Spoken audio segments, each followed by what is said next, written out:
It's not just the answers, not just the quotes. It's life in the margins. It's time for CluffsNotes.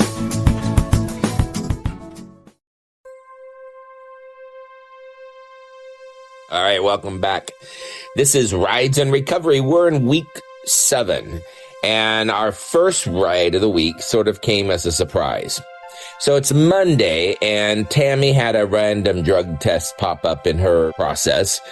And the tests are quick. They're not big ordeals, but it is a little bit of a distance. I had some flexibility, and I decided, sure, and I picked her up. We're still in the Honda this week since the Pathfinder is on its way back from Michigan. Tammy was in the front seat.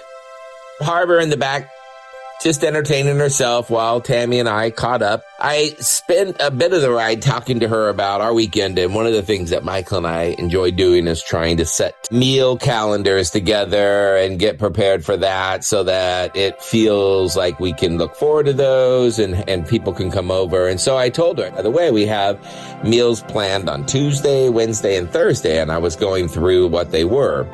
And I did notice that she started perking up when I mentioned Wednesday we were going to be grilling salmon. I was like, yeah, definitely come over. Like, we'll have a blast. I could tell her hesitancy probably wasn't about the salmon. I think it was just she was trying to feel safe enough to be into this stranger's world with this family. Because when you've been through trauma, we know your nervous system just goes on high alert. You're looking for threats, discomfort, for judgment. Even good stuff like going to dinner can feel a little complicated. So I love that one point when she turned around and she goes, Harbor, are you going to be there? And it made me laugh because it was helping me see what she was thinking. She's looking for those she's built trust with to feel more comfort. It was very explicit, and I said, I want you to know this. These will all be invitations and not expectations. You can say no anytime you want to, and we will not take it personally, and we'll just keep asking unless you ask us not to. We recognize this is not about us, but we just want you to know you're welcome. And I meant it, because belonging shouldn't come with those strings. It should feel like a welcome mat, not a leash. And I told her we have family members who, because of their own anxiety or issues, they enter social settings under their own terms, and we work very hard to not take it personally, but just to be thrilled when they're there.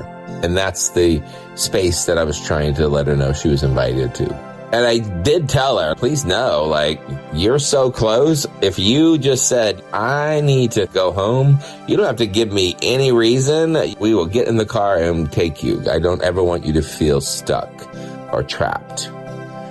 No pressure, no guilt. And then I love that the way the ride ended was such a wonderful, refreshing reminder of some of my fears from just the previous week.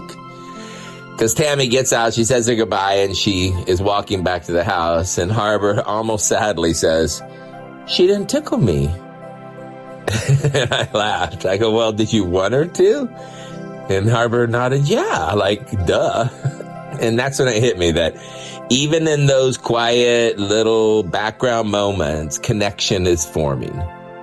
Harbor has her own trust, her own little rituals of affection. She's watching. She's absorbing, she's learning. And hopefully she sees what human love should look like as we take care of each other. We need our tribes. We need those people to give us space when we need it, but also to always remind us that we're welcome. Because real connection, it shouldn't feel needy. Support shouldn't feel smothering. Sometimes the kindest thing I think we can do is just open the door.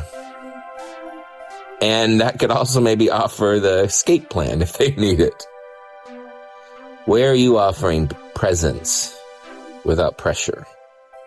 What invitations are you turning down that might be the connections that you need?